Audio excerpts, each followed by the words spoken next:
Eviction moratorium is one of the most searched phrases right now on the internet.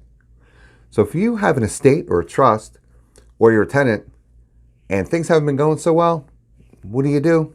Stick around and find out.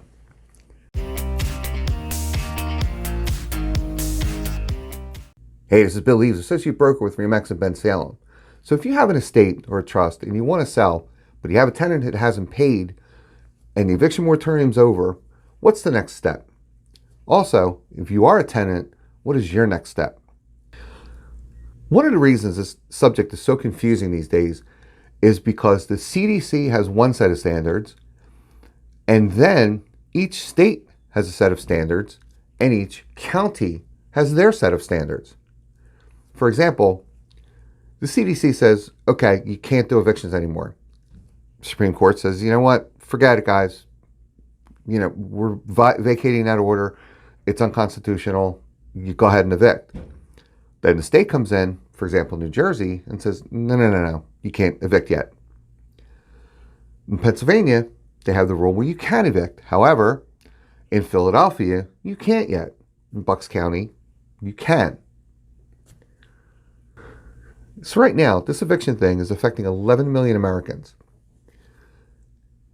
And if you count the landlords, it's closer to 22. So Congress has allocated $45 billion of our tax money to cover up to 18 months for tenants. Again, each state's a little bit different. Each county's a little bit different. For example, in Philadelphia County, the moratorium's been extended to October 3rd. And if it takes 18 months to apply, you can get a little more time if you're a tenant. And if you're a landlord, you're going to have to wait a little longer if your tenant applies. It behooves you to have the tenant apply because then you'll get paid.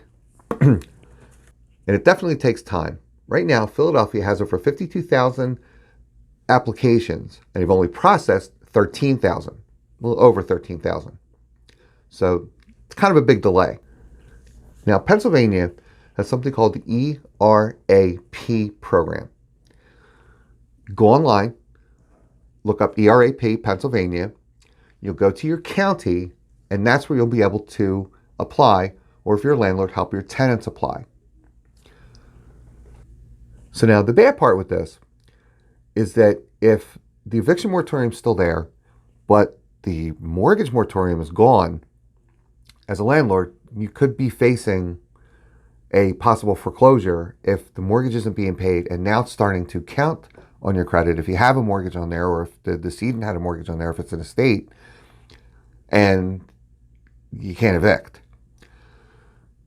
One of the things you could do is try to negotiate with your tenant to lower the rent. What can they pay?